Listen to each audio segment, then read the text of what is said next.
Hey podcast, welcome back to another episode. Now today we've got Jake from Snakeskin Wrapping on. Now Jake is local to me. He lives 30 minutes down the road and over the years he's become a friend. But I've seen his business go from, as we're going to talk about in this podcast, not existing to now having his own unit, having tons of bikes on the wall that he's currently wrapping. And just generally doing an absolutely great job. So for those who don't know, it's a PPF wrapping business that wraps your bike to totally protect the frame, the fork, and basically every exposed part there is. We talk all about that, but we talk about bikes, we talk about innovations in the bike industry, we talk about his racing background, we even dive into mental health and some mental health struggles he's gone through.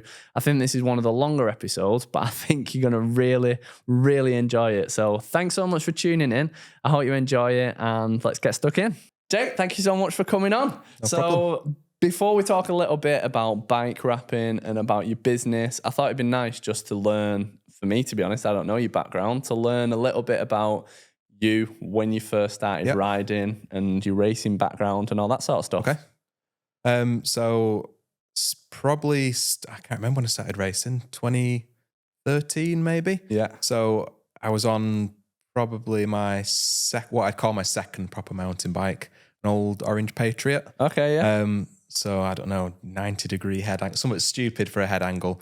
I had a set of triple clamps in the front, really strange setup of a bike, but I just tried one race because I had a few mates there and then loved it from there. Yeah. I've always found it pretty scary. What, biking or racing? No, racing. So I've always done biking. I've always ridden bikes, but the racing side of it, it's always scared me. Yeah.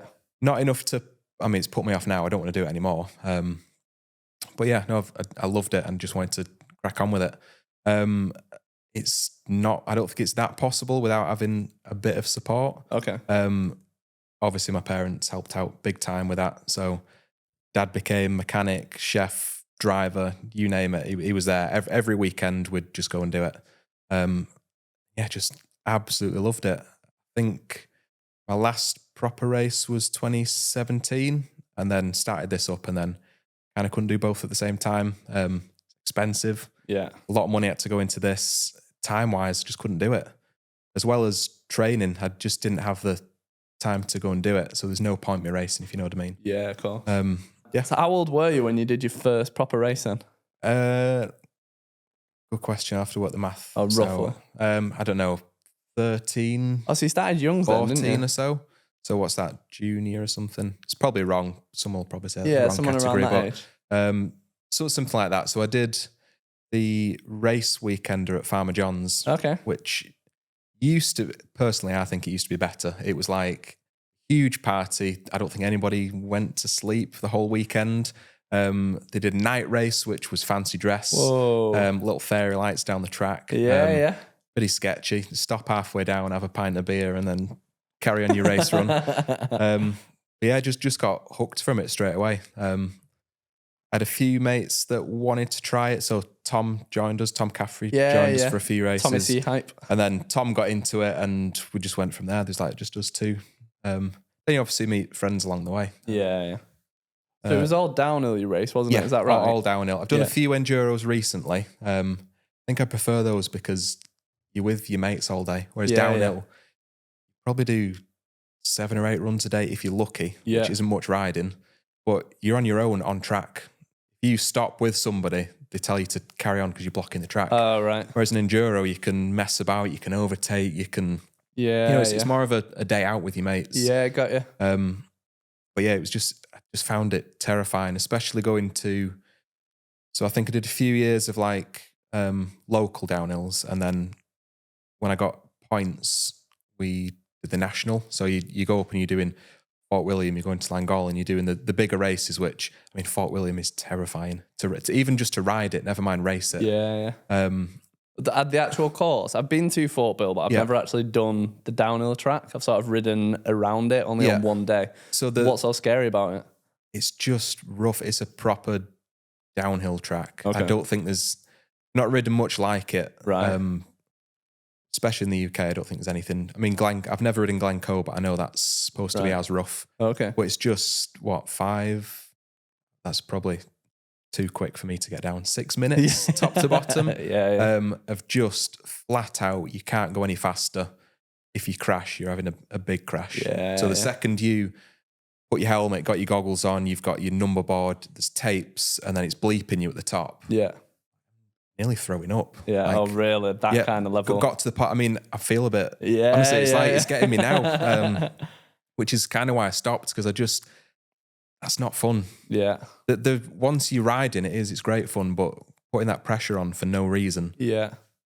Whereas enduros are still a bit nerve wracking, but just there to have a mess about. So what was it you're actually scared about when you were on was it like not doing very well, or was it crashing and hurting yourself? Obviously, I always wanted to do well, but I don't think I could put my finger on what was so terrifying about it, because I've done a few like motorbike enduro races as well, and although you're setting off like 30 of you at a time, it's still the same thing. That build up to the race is just so nerve wracking. Yeah, I don't know what it is. It's like going for an interview or something. I mean, I was a bit nervous for this. Yeah. I was as well. I get nervous before every podcast I do, and I know you well. So yeah, I get nervous for that. Don't worry about that. But yeah, that was another level of nervous that I just wasn't ready for. Yeah. I mean, you put up with it, but yeah, it got to the point where I was like, although the financial side of it kind of got in, but I was just, what's the point of doing this to myself when I can go and ride with my mates and have a mess about? Yeah. Did you have any big bad crashes? There's only obviously you crashed every other weekend, but there's only one bad one. I've never hurt myself properly. There's only one bad one, Forest of A, and that was my best result actually. Right. So my last practice run, I think, just a big over the bars onto a tree stump on my back, and it was just lying in the slop because it was like it pissed it down all weekend.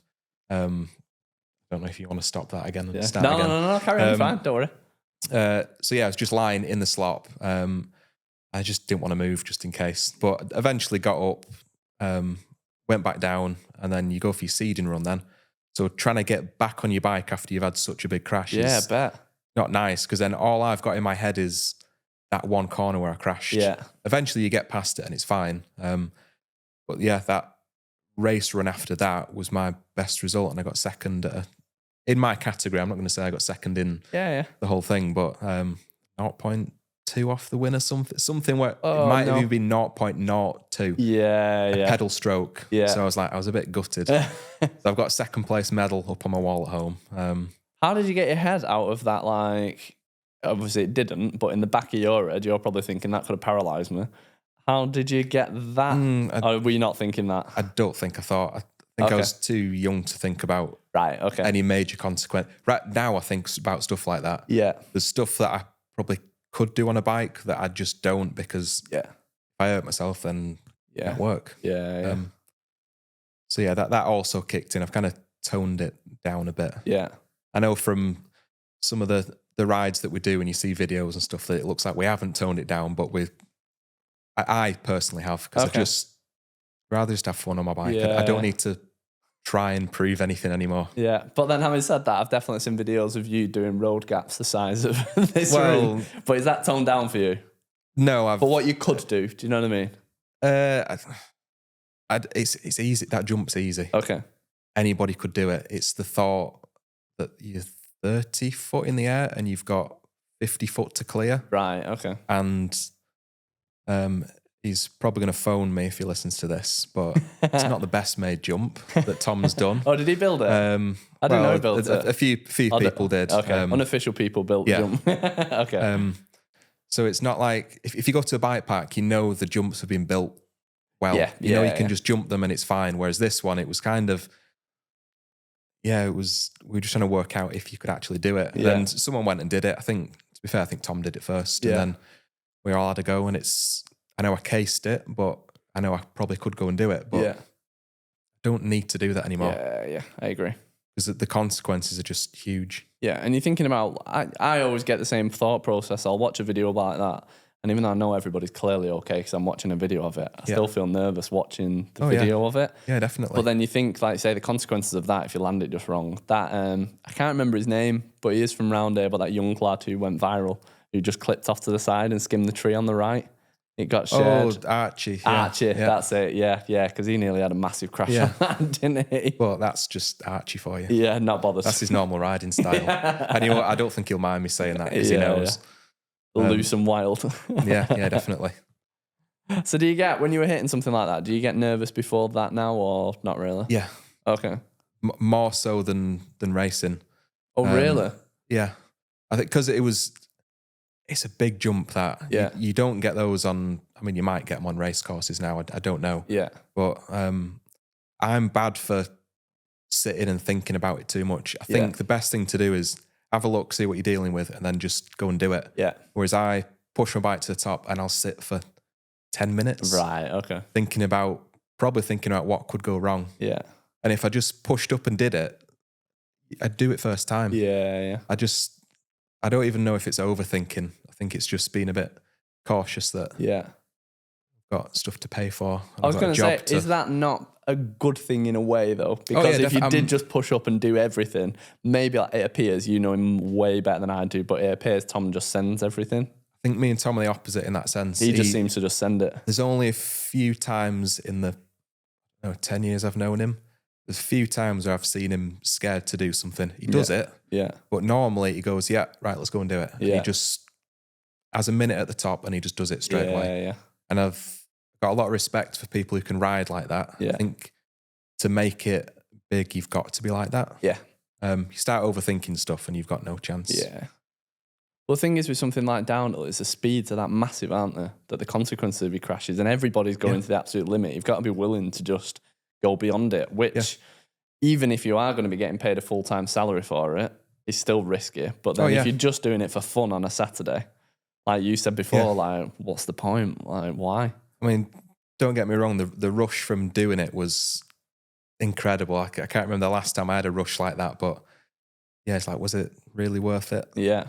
So yeah, I'm just working out what I should be riding now. Okay. Rather than just going, oh, let's go and ride this and potentially hurting yourself. I know my limits, and if I don't want to do something, I don't do it. Yeah. Even if I know I probably could do it, there's just no point. Yeah, I agree. So you said you don't want to do any racing. I presume you meant like proper hardcore downhill racing. Not racing to get a result. Yeah, so I've saw you at Hard Rock a couple of years ago. Yeah. I'm just looking at my number boards up there.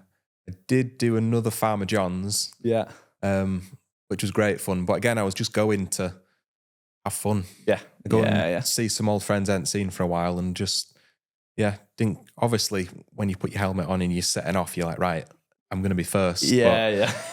You get to the bottom and realise you're not that fast and you just get on with it. Yeah. I love having, like, I'm certainly not a competitive racer in that I will be nowhere near the top, even 20%. But I love having something in the diary to aim towards. Because for me, it gives you something, like I've got Boltby Bash at the end of May and then Hard Rock at the end of July, I think it is. And I really like having those in the diary because it just...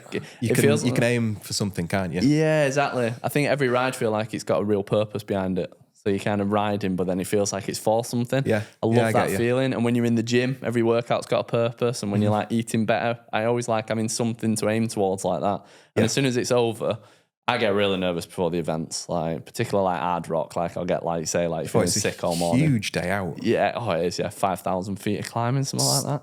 5 times what you do around here. I think pedaling up Chew, which is the local climb. I think that's just under 1,000 foot. Yeah. And we do that once and then we're done. So to go and do 5,000 is a... And then 5 of those and then sprinting on the stages on the descents. Yeah. And the getting to and from. Yeah.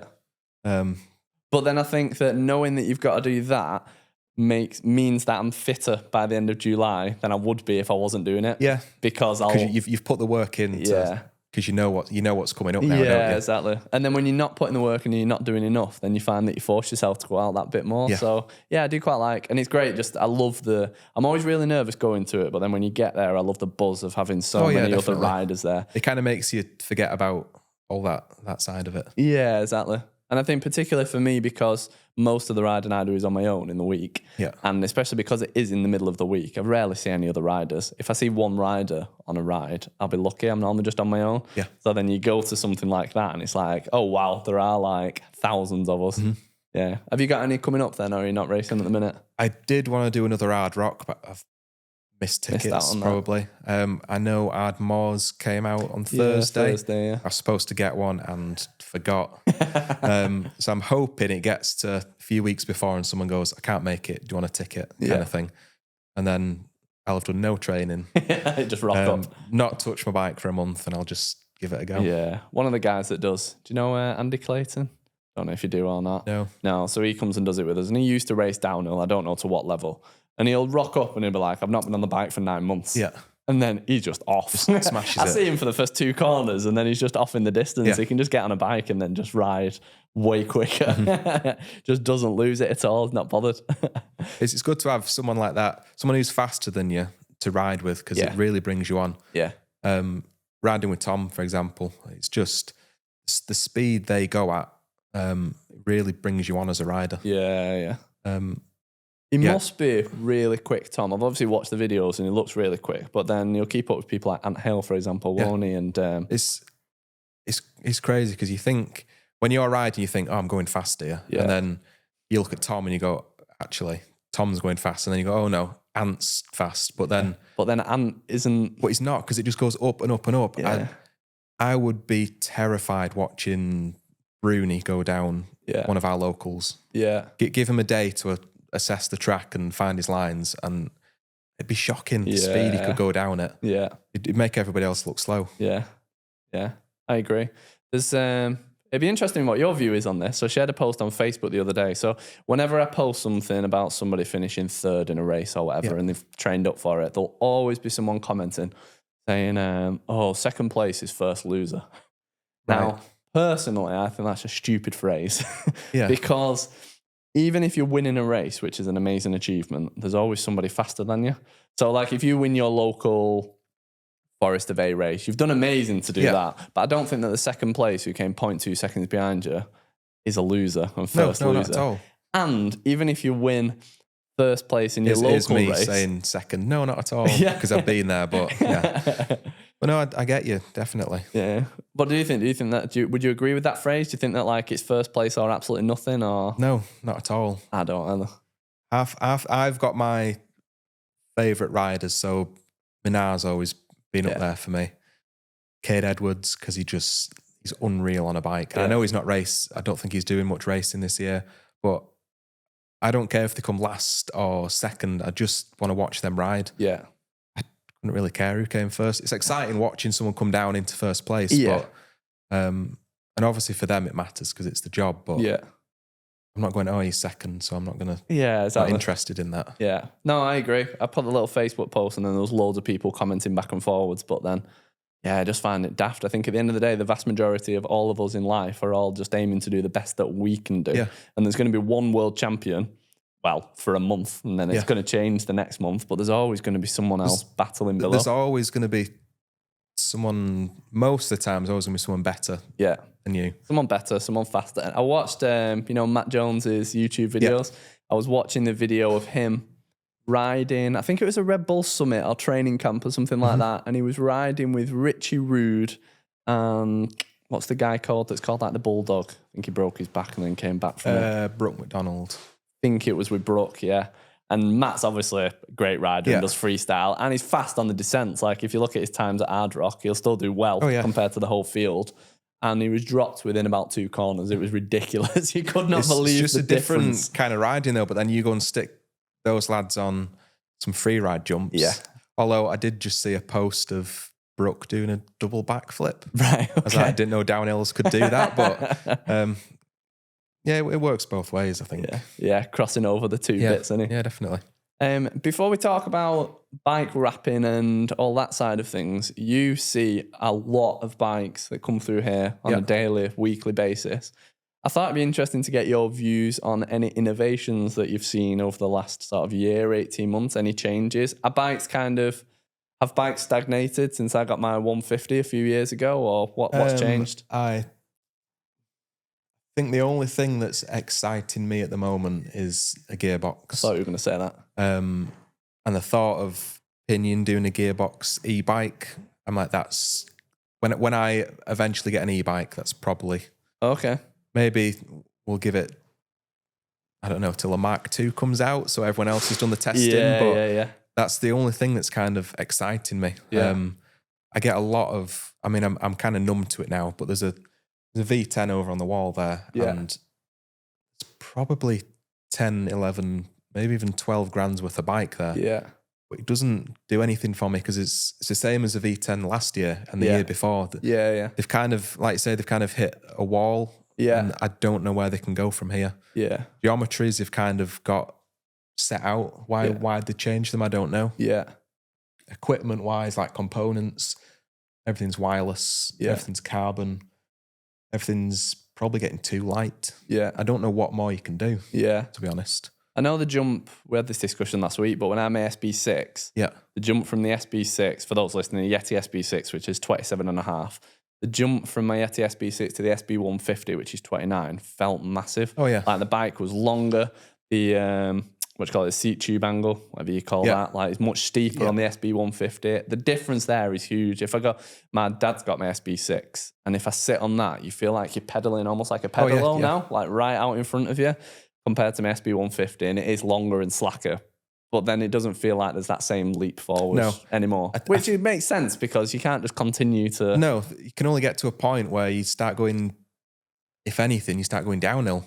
Things get too slack, too light, too long. You say too light. Do you think you need a bit of weight behind the bike? Yeah, definitely. I had a Evil Reckoning, I think. Was it a Reckoning? No, a Calling. And it was too light. I think it was sub 30 pounds. Yeah. Which... It's like it's far too light, and you need a bit of weight to help plow through stuff. I mean, e-bikes are probably too heavy, but they're great for going in a straight line. You get it too light, and you're just getting thrown all over the place. I think you need I don't know, probably 30 wire working pounds. I don't know. I just always have done. But a 35-pound bike is probably ideal. I think most people who listen to this are in America anyway, so they're going to be cheering for you right now. I suppose, I don't know why. I think it's about 30-40% of people listening in America anyway, so they'll be like, yes, I can follow this conversation. I'm not even going to try and convert into... I think it's 2.2 in it, so if you're roughly half it, 30 pounds would be about 15 kilos. It's not exactly, it's a bit less than that, but it's roughly that, maybe 14. I think it's too light. But yeah, like I say, I think things probably go downhill a bit. See bikes that are stupidly long that you can't get around corners. Yeah, what was that one that was out a while ago that Jack Redding rode? The Nikolai's Geometron? That didn't catch on though, did it? That was like significantly longer than every bike at the time. They do have a market though. Very tall people, for example. Okay. I've had a few customers that are 7 foot, maybe even taller. It's a perfect bike for them. Okay. It's not great trying to get it around tight corners, but But then if they're 7 foot, they probably feel awkward getting anything around but that. They need a bike that long. Yeah. But for everybody else, mediums and larges are more than enough. Yeah. I'm right between, I've already got it now, so it's too late, but I'm right between medium and large. Yeah. Like, when you look at the Yeti scale and there's a crossover, I'm in that crossover. So I've gone for medium, which I like. Do you think that was the right decision, or do you think I should have sized up to large? I've always gone for I know I'm kind of contradicting myself here now. I've always gone for the biggest bike I can possibly get. Yeah. But I think that's coming from racing. You want a stable, long bike because you're going fast in a straight line most of the time. That makes sense. And then downsized. In fact, the bid I had before that was a medium. Yeah. And I loved it. It was too small for me, hence the new one. Yeah. But it just gave me another perspective that it doesn't need to be stupidly long. Yeah. Whereas a large fits me much better now, and that is still quite long for a bike, but it's not as long as I probably could go. What's the benefit of do you call that the high pivot, whatever you call it? So for those looking who aren't watching, it's got one of those where it goes around the chain ring, then it goes up about 6 inches, the chain, and then goes back. What's it called, that? Is it a high pivot? Yeah, it's just high pivot. Is it high pivot? What's the benefit of that? I'll probably get slated in the comments again. So a high pivot suspension system means instead of your back wheel coming up and forward, because it pivots from, try not to hit the mic, because it pivots from up here, your back wheel goes backwards through its travel. Oh, okay. So the further through you travel you go, the longer your bike gets. So when it starts getting really rough, your bike gets more stable. Oh, okay, I'm with you. So it almost stretches out almost in the rough which stuff. I thought was a bit of a gimmick, but even you can have a go around the car park, even just bouncing on it, you feel the bike. Really? It's so strange. Whoa. Like trying to wheelie that thing's horrible. Right. Because the more effort you put in The more to it lift the squishes. bike up, the longer it gets, the Yeah, more yeah. effort it's kind of works against you. But it is great when it gets fast. The high chain line, don't know. Unless that's got something to do with... I don't know if they've had to run it up there because the seat and chain stays are so high up, they've got to get the chain out the way. I don't know. Something to do with pedal kickback as well. Okay. So when you go through your travel, you're not fighting against, you know, like if you sit on an orange, you can feel the stretch through your feet against the suspension. So if you take the chain off, there's nothing working against your suspension, so it runs nice and smoothly. Yeah. So that takes that out, I think. So suspension moves without... I'm with you. Almost like you don't have a chain on. Yeah, so some bikes, you'll squish the suspension and it'll backpedal a little bit. Yeah. If your feet are holding that from backpedaling, you're holding the shock back from doing what it should be doing. Yeah, I'm with you. So you can get, do you know an O chain? No. You heard of that? So it's like it's a chain ring, but it's on some kind of spring system. So there's a bit of play in your chain ring, which takes so if you're up. not pedaling, it's almost free. Yeah, so I think you can change the amount of degrees it can wiggle. It can move, but that takes up that chain stretch basically. Okay, yeah, got you. So it just lets the shock do what it should be doing rather than working against the rider kind of thing. Yeah. Oh, wow. I hope I've explained that. You've explained it well to me, so. The gearbox bikes, why are you so excited for them? And I saw it the other week, didn't I? So Tommy C's just got one in, so it was cool having a look at it. Yeah, why are you excited for them? You're never going to smash a mech off ever again. There's no mech to get damaged. Belt drive is supposed to, whether it's right or not, it's supposed to outlive the rider. Okay. You do a gearbox change, an oil change every year or so. Yeah. There's not a right lot to go wrong. Completely sealed unit. What's not to love about it? Yeah. And the weight is really, so I presume it's heavier than a mech and whatnot. I think it will be, but it's dead in the centre of the bike. Yeah, it's in a good place for it, isn't it? It's a bit like an EV, isn't it? With the batteries being on like the floor, even though it's heavier. It couldn't be in a better place, I don't think. Yeah, because it's central and really low down as well. Yeah. So do you think that's something that's going to catch on over the next few years? I'd like to see it happen. I don't think it will because Ram and Shimano won't be selling as many mechs, chains. Do you not think they could do a gearbox though? Or do you not think they will? could, but fit a gearbox and forget about it. Of course. I replace the drivetrain probably every year. I think some people, e-bikes probably do it every 6 months or so, depending on how often you ride. Yeah. What is it, 300-400 quid a time? Yeah. He's doing that year upon year. Why would they want to stop that? That's a great point. Yeah, that's a really good point. Because if you fit a gearbox and you never have to buy any parts ever again. Yeah. Yeah, that's a very good point. I've not considered that. What do you replace when you replace your drivetrain each year? Is it just cassette and chain? Cassette, chain ring. On mine, I've got a top idler wheel that needs replacing. Yeah. Sometimes do your jockey wheels on your mech. So there's a lot that needs. Yeah. That's a good point. I never considered that. Have you seen the new rear suspension on the new Scott? Is it a Ransom, I think? I think it's all the new Scotts. Oh, is it out. all of them? Yeah. Right. What do you think of that? It's hidden away inside the frame. I think they look really, really smart. I do. I've got nothing against it other than coming from. So I used to work up at Steve's up at Bicanics. Working on that thing is going to be a nightmare. Yeah. They've probably marketed it so that it's not. It's really easy to do, but all internal routing, everything hidden in the frame. Yeah. It's not going to be easy to work on. Yeah. But I like the idea of it. Yeah, I like the idea of it. It looks smart being tucked away, doesn't it? But then again, when we say they feel like they've hit a wall, is that something they've done just to be different? Yeah. Is there any need for it to be in the frame? Yeah. Or are they just running out of ideas? Yeah. Yeah, of course. It's a catch-22, isn't it? This getting on a total tangent now, but one thing, have you seen the new Taycan Turbo GT? Yeah. This is a tangent. Yes, I'll say this for a little wing on the back. Yeah. And I think that's 1,200 horsepower, something like that. And I've been in a Taycan Turbo S. Yeah. Sorry, Taycan Turbo, actually, just a passenger. And that was mind-bendingly fast. Like, you would never, ever use full throttle. It was that fast. And what have they got? 800 or something around that. Yeah, I think it is about the 800 mark, and obviously tons of torque. And then this is like significantly faster than this. And there's kind of a trend in the car world, which I just can't get on board with, where everything's just, it's always about more power, faster 0 to 60, faster. And it's just, what's the point? And I'm glad that the bike industry, it can't do that. But I'm glad that it's not doing that in the bike industry, if you know what I mean. Like, I'm glad that my bike hasn't changed tons with the new one, whatever the new SB 160 is, I think, the new one. Yeah, so I think if you bought that bike, just swapped your frame, I don't think you'd notice much. Do you not? No. But I'm glad that they're not just changing everything and then, for the sake of it. Yeah. Because with cars, they do just need to go faster. Or with performance cars. But then I really do think just what's the point? It's going to get to a point where you can't go any faster. Yeah, exactly. Yeah. Like probably won't pronounce it right, a Koenigsegg Gemera. Yeah.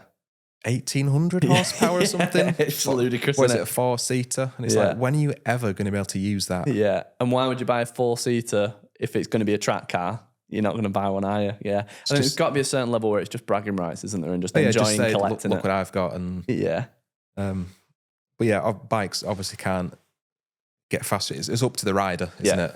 Of how fast it goes. Yeah. I was chatting to a guy yesterday. I bumped into him on a ride, and he was looking at buying a Yeti because you can get massive discounts on them at the minute. On everything. 40% off. I know, yeah, everything, bargains. And I was saying to him, because he was on, I can't remember what bike, he was on a Bird something or other, I won't know the name of it. And he was asking about my bike, and he was asking like what I fancy changing to. And I said, I've genuinely not looked at bikes in years. Like, I got my SB6 and I spec'd it up almost like a budget SB6. Yeah. So it was like the lower frame spec, and I think I put XT on it, maybe some SLX. And I had that bike, but I always wanted the XTR or the carbon wheels or whatever. And then I built my SB 150. I get really good discounts on all the parts. So like it's a 10 grand bike, but I did not spend 10 grand on it.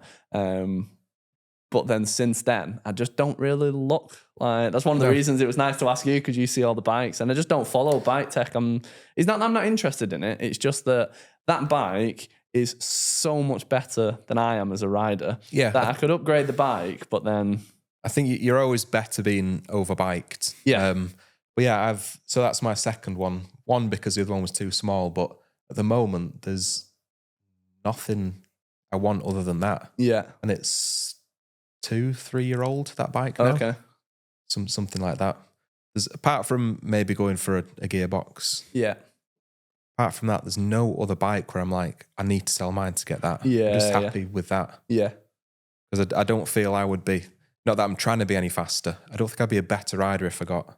Yeah. It's nice having a new bike, but that does the job. Yeah, absolutely. Yeah, and I don't think there's anything wrong with people enjoying upgrading components and enjoying the bikes. No. I'm certainly not saying that people shouldn't do that if they enjoy it. You could tell that guy that I bumped into, he just bought a new gravel bike as well, and you could tell he just loved researching and buying a new bike. I think that's great. I definitely don't have anything against it. But I think maybe if you're buying it with the intention that it will make you quicker or fitter or faster, it will probably very, very marginally. Yeah. But you can lose £1 or £2 on the bike, but then you could also lose that off your body in 2 weeks of eating well. If you get stronger or fitter or faster or more flexible, that's going to make a much bigger difference on the bike than upgrading your already modern bike. I know, which I don't get. Just eat a bit less breakfast, carry less water. Yeah, exactly. There's even on the day if you had a smaller breakfast. Yeah. Just little things like that. So I don't get having the new everything. Yeah. Because it's new. Yeah. It'd be nice too, but what's the point? Yeah. If you've not got an unlimited budget, like you say. Exactly. Yeah. So you obviously started Snakeskin, but you started off working first of all in a bike shop as a mechanic. Is that right? Yes. I'll start a little bit earlier if we've got the time. Yeah. I went to uni in Huddersfield and did product design. Yeah. So I did 2 years of the 4 that I should have done and quit. It wasn't the right time for me to do it. If I went to uni now, I think I'd love it. Okay. But just for me as a person then, I just didn't get on with it at all. Didn't have a very nice time. Why, if you don't mind me asking? Just people would probably say, "Oh, just get on with it," but a few mental breakdowns and Oh, really? really not a very nice time for me at all. I didn't know that. I don't think many people do. My mum and dad obviously know. Robin, my girlfriend, knows, but even like some of my best mates, it's probably the first time I've told people about it. But really struggled, just in tears every other day. Joking. Yeah, so it got to the point at uni where I had to just quit because I couldn't catch up with the work. Yeah. So had a little bit of therapy and stuff like that, and made myself go and do stuff, go and see friends, go and get out there and experience what I could do. I then, in fact, probably mum and dad's idea. They said, right, why don't you just go and do something? Got some money saved, just go to Morzine for a year. Go and do something. Yeah. And I was like, Morzine would be fun. We went for a family holiday. We've been for a few family holidays, handed loads of CVs out, blah, blah, blah. Didn't get anything back. And I was like, if I'm going to do this, should we just do it properly?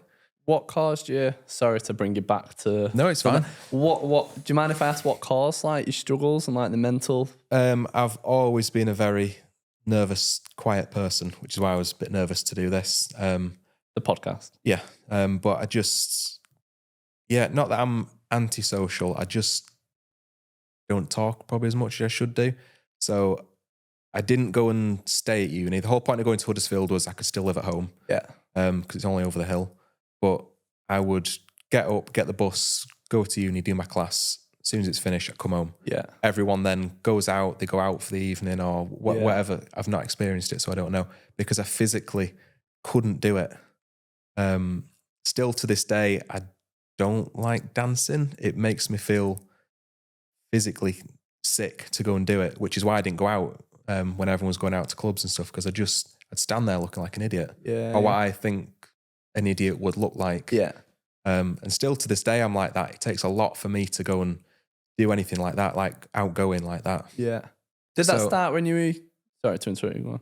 No, go on. I was going to say, did that start when you were younger? So you said, so it sounds like maybe you were an introvert. So you said like you didn't talk as much as you should.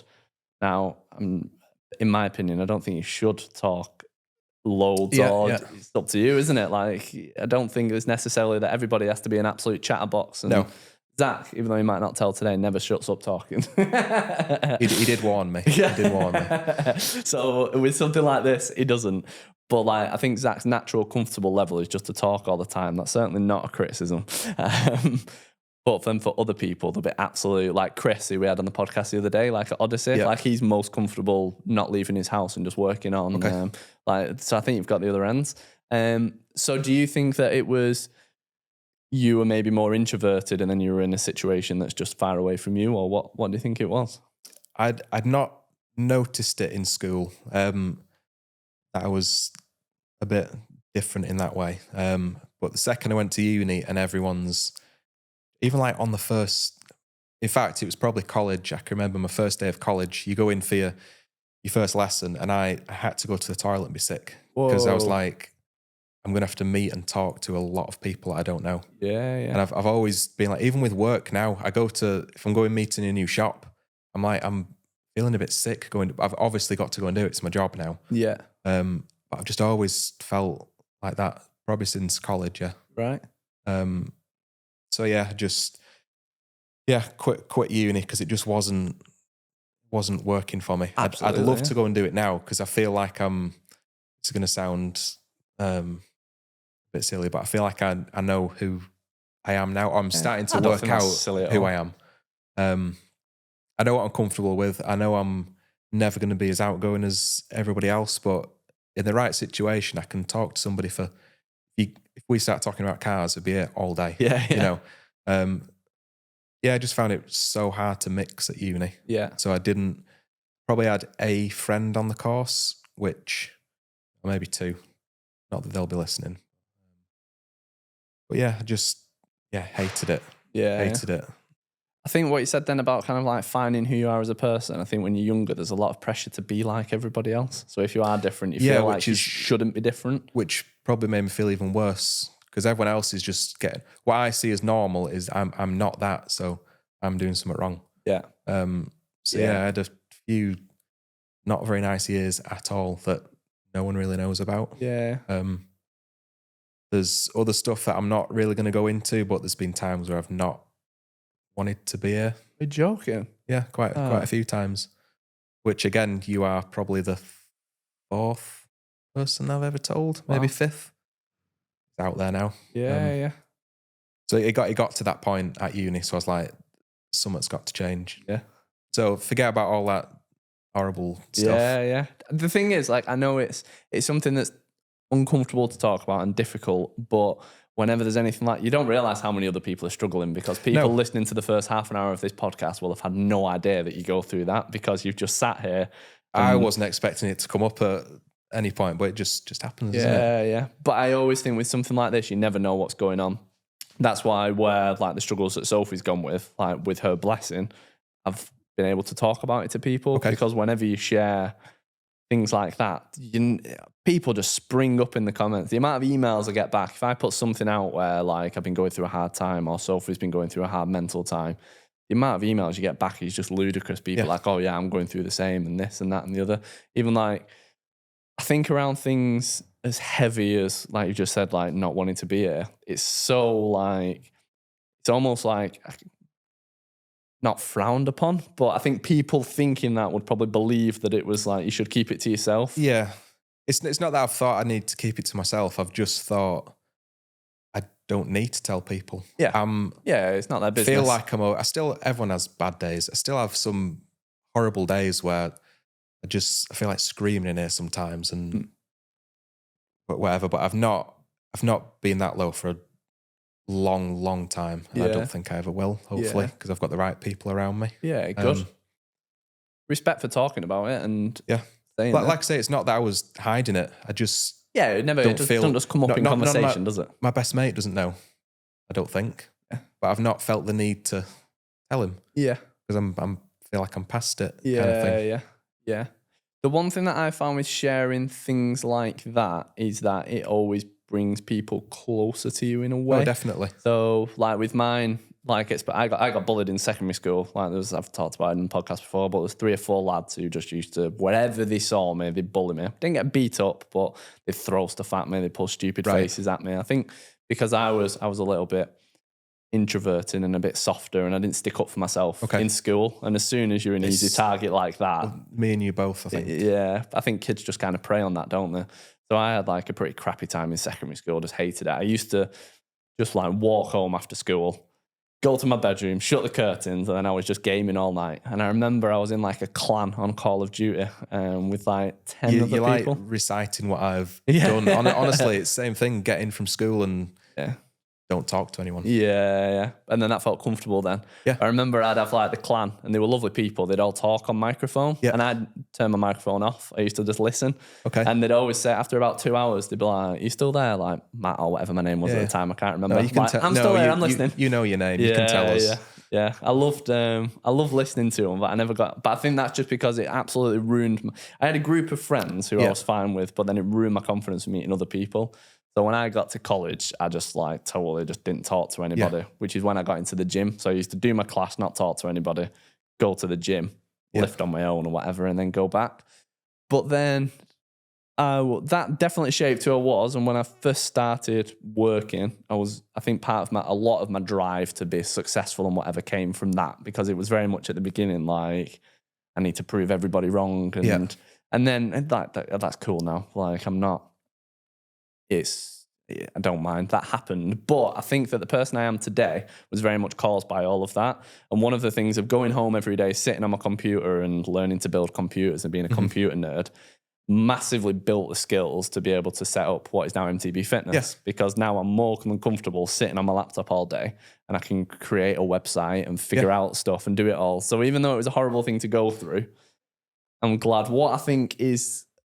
the reason I brought up all that is kind of because it ties back to what you said about finding yourself. I think the risk is when people go through all that and then don't kind of sit with it and assess it and look at it and then realize who they are as a person. And then they just try to be someone that they're not forever. Yeah.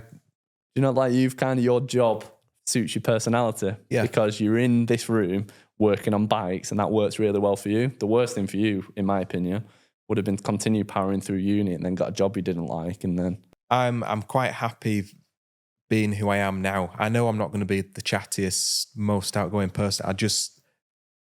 Why should I make the effort to be somebody I'm not? I know who I'm going to. I might be a bit quieter at the pub, and I do a lot of listening. I don't, obviously, because I'm not talking, but I'd rather just listen to people. And if I'll say something if it's needed to be said, I don't just talk for the sake of it. I don't see the point. Yeah. Whereas I've got mates who just don't shut up, but they fill in the void that I don't fill. Yeah.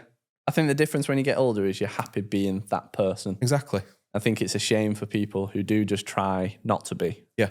And obviously there's some things that you need to get good at. Like you said, when you go in seeing bike shops and you're chatting to them, you need to do it then. But then I think if you lean into your strengths, there's not many people that could have the business that you've got because they won't be able to hack it. Good example is me and Sophie, my wife. Like she has to be around people all the time. Okay. If I go out for a couple of hours in an evening, like she hates it. It's like she'll do it, but she'd much rather go and see her mum and dad or whatever.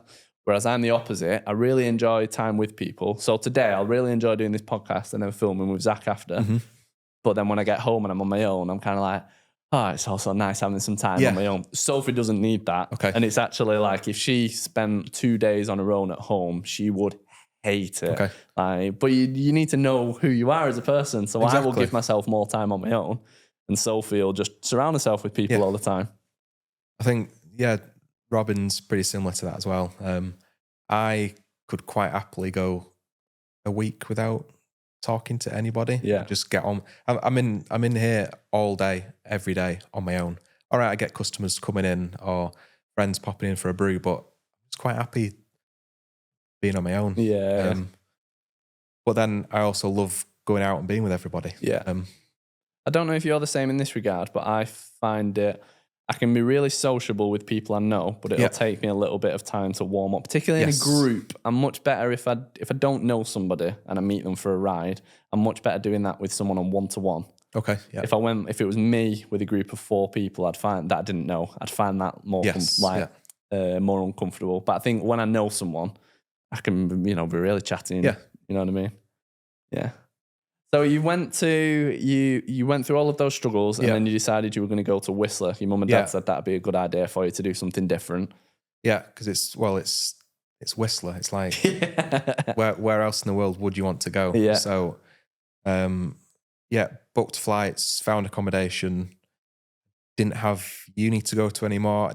I did work up at I did work up at Steve's for probably 4 or 5 years on and off, and then. So for those listening, Steve is a local bike shop owner. He used to have an actual bike shop that sold bikes. Now he has like a workshop. Yeah, and he's 2 minutes up the road. Yeah. I used to work there for a bit, and then I didn't need to be here. What's the word I'm thinking of? No, I had no commitments. Oh, okay, I know what you mean. So I could just go and do it. Anywhere. So I think 3.5 months I'd booked over there. Booked accommodation, flights. That was probably a major turning point because it was like I was doing it on my own. It was it was terrifying thing to do because mum and dad dropped me off at the airport, gave him a hug. My brother was there, hugged him, and I was like, right, see ya. And the second I turned around, that was it for 3.5 months. I'm on my own. Yeah. Walk through into lounge, and it hadn't set in yet because I'm still in Manchester. Blah blah blah. Go through, have my breakfast. Whatever, and then I get to the waiting room to go on the plane, and I just floods of tears, just uncontrollable. I tell you what did it. My granddad phoned me just to say, "I hope your flight goes okay. Phone us when you're there." And I just couldn't talk to him. I was I don't think I've ever cried like that before ever. Got on the plane. I was kind of over it because I was tired. Just went to sleep. Landed, and I was like, this is real now. I am on my own, other side of the world, 12, 13-hour flight or something. And didn't know anybody. And I just saw my bike come out at the side and there was another 2 bike bags there. Oh, I was wow. like, right, I'm just going to wait here.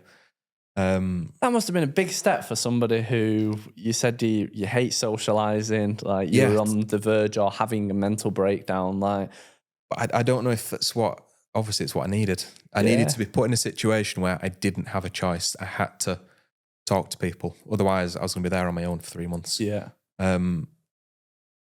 So I saw these bike bags come out and I was like, right, I'm just going to sit here and wait because I don't know where I'm getting the bus. I don't know how to get to where I'm staying.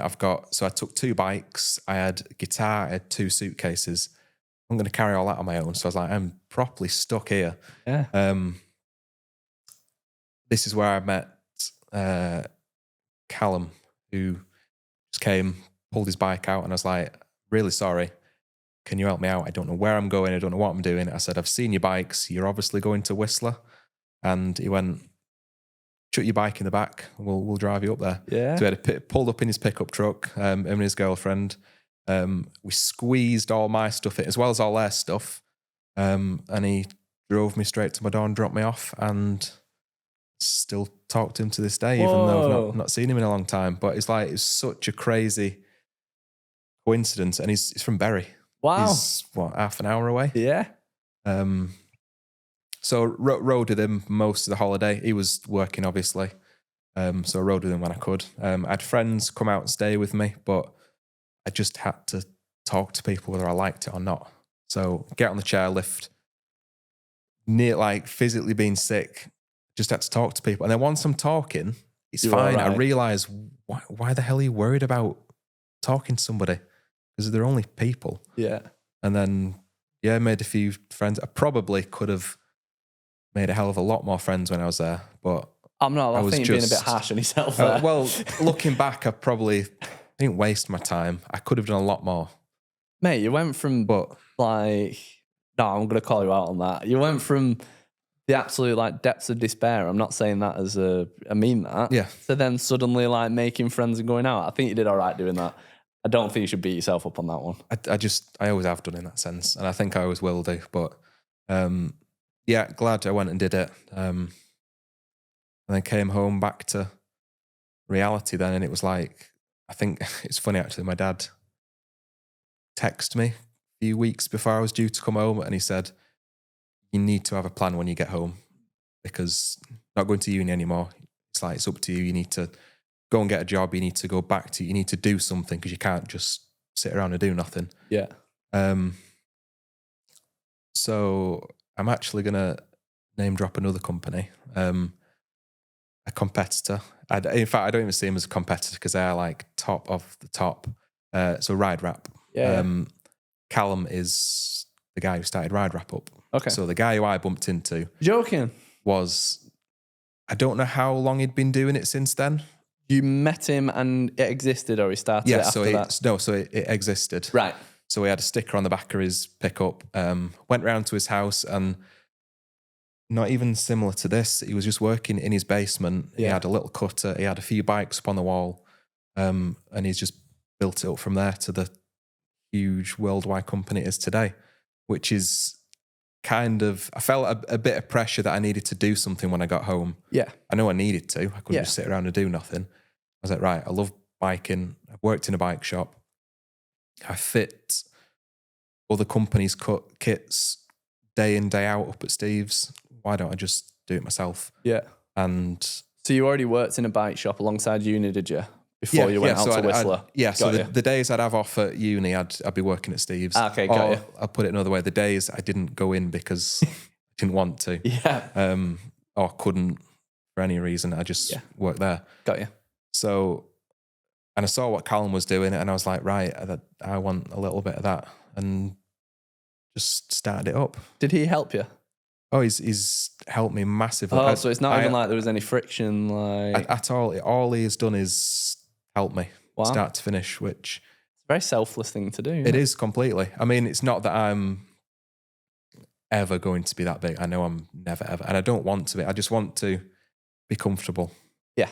But I had a Zoom meeting with him 2 weeks ago for over an hour, just chatting. Yeah. Although he's competitor. He's just more than happy to help me with anything I need. Yeah. And I think, to be honest, I think more people should be like that. I think we should all just help each other out. Yeah, it's great. Even if we're against each other. Yeah. Not against each other. No, I understand what you mean, though. You know But what I mean? if you looked at it as a raw business sense, it's almost, let's go high up. Tesco versus Sainsbury's. Can't imagine that you've got the bosses at Sainsbury's helping the bosses at Tesco and vice versa. No. But I think it would be normal for him to have a fear that you were going to take his business. Yeah. So it's really nice of him to just not care about that and to help you. I could phone him. I mean, I don't know what time it is in Canada, but I could phone him now and he'd chat. Yeah, He's been so helpful. Yeah. So yeah, that's how it started up from there. And then it was pretty hard because, I mean, as you know, starting something up, where do you start? I had no kind of business training or experience from college. I didn't do any business studies or anything like that. So it was like, what do I do? Yeah. So I just had to slowly plod on with it all and get it to where it is now. So how did you start? A lot of help from friends, family, people buying new bikes and just doing work for free. Okay. Most of the time. I still worked with Steve a bit, so there was a bit of cash coming in there. Yeah. And it was just doing as much as I could for as many people. And then you slowly start building up that customer base. Obviously still building it today. It's got to a point where I've just got returning customers, which is nice. I've got people I've probably done 10 bikes for. Right. Every year they just bring me 1 or 2 new ones. Yeah. But yeah, it was hard building that up because I'd be coming in 1 week going, I have a bike this week. Yeah. 1 bike to wrap, which I'd have to shut pretty soon if that started happening. But then it get to the point where... Was this when you were still working at Steve's, when you were doing it upstairs at Steve's? So I don't know if you remember up there. So you had I like rented a little loft space, didn't you? probably like corner here, if that. So I had to go up some stairs, under a beam, and I had this little... I made it mine, and I wouldn't be here without it. Yeah, so I'm grateful for Steve for letting me use that space. That's all right. You were just carrying on. So you went from there, and then you were there for a while, and you were sometimes you'd only have 1 bike in for the week. Other times you'd obviously have a few more in. Well, it'd get to where I've got 3 this week. That's amazing. Like I'm so pleased. I mean, I'm busy. That was busy for me. That I've got all this work coming in. And it's at the point now where I'm like, if I've got 7, 8 or 9 bikes, I'm like, it's pretty quiet this. I need to try. Okay. So if I'd have had this many bikes that long ago, I wouldn't know what to do with it. Yeah. I mean, everything's supposed to grow, I suppose. But yeah, it was getting to the point where it was just getting a bit crowded. Right. And I needed my own space. Because at the end of the day, it was Steve's shop. I didn't have a sign out. I mean, I don't have a sign now, but didn't have a sign out the front. You had to go upstairs, like I say, under a beam and out, just in the corner out the way. Wasn't very professional. It was as professional as I could make it. It was nice and tidy and laid out, but I just needed my own space. Yeah. If I wanted to grow any further than I was. Yeah. Finding a unit was very, very hard. There's just nothing around here. Right. Okay. At all. There's bits of office space, but obviously they don't want dirty bikes in an office. Right. Yeah. I knew the guys who were renting this unit, and they said, "Oh, our lease is coming up. We're moving." Right. I was like, "Right, I can't afford it, but I need to. I need to do whatever I have to do to afford this place. Otherwise, I'm not going to get anywhere." So, signed up for it, moved in, flooring in, skinted myself. Again, a lot of help from parents. So I think they bought the floor, the tables. Everything's been not just been given to me. Yeah. But you're not giving that impression. Very, very hard for everything. Yeah. And then I've just had to make it work. So there's weeks now where there's a bike in the stand, and I'm like, what am I doing, man? I can't live off this. But then it just, I suppose you've got to get through it. It's not supposed to be easy, is it? No. And it's still hard to this day. I still struggle now. Yeah. So whenever I have any kind of tricky times in business like that, we'll have like a bit of a slump. There's an amazing quote by, do you know who Alex Hormozy is? I'll send him after on Instagram. No. So he's like a huge business guy, like hundreds of millions or whatever. But he's got a quote that I will absolutely massacre now. But he basically talks about like when you're having the sleepless nights, when you're wondering if it'll work, when you're banging your head against the wall. He says, this is hard and this is what hard feels like, which is why you'll carry on and everybody else won't. And I love that. It gets me fired up. So like you're thinking, oh, I've got one bike in there, like, and rent's due in 2 weeks or whatever. But then there's always some comfort for me in the fact that, right, this is hard. It should be hard because I've got my own business, whereas a lot of other people, some people love working for others, but many other people are in jobs that they don't enjoy. Yeah. And I kind of always get some comfort for that just to get you through for 2 or 3 days. It happened this weekend. Like, people sign up for the MTB Fit app every day. Sometimes you'll get 5 people, sometimes you'll get 20 people in a day. And then every now and again, I'll have a slow day where there's 1 or 2. Okay. And then Friday, Saturday, for whatever reason, I think Friday, 1 person signed up. And that was like, why is there only 1 person signing up? And then Saturday, there was no one signed up on Saturday. And I think in months, I haven't had a day where no one signed up. Right. I just felt sick all day. I was like, oh my God, this is like, it's going off a cliff now, it's going down. Yeah, I'm like, that's the end of it. And I might as well just pack up now because that is it. Right, so your brain goes there, but then your actions don't because you've still got this place. So that's really hard to control. So I think on days like that, I'll remind myself of that quote, and then that kind of helps me get through a bit. But I was just I didn't tell Sophie at the time, but like I was in a bad mood all day. Yeah. And like you're worrying and you're thinking, right, something's happened. Facebook ads have changed. The algorithm, something's gone wrong. Is my website working? Like there's hits on the website, but are they getting like what's going on? And you just can't. But it happens sometimes. Yeah. Well, the next day, then there was 10 people signed up again. Right, so that's like, made up for thank the Lord. We continue. I find it works out like that. I do obviously have quiet times, and I really beat myself up, even though it's not my fault directly.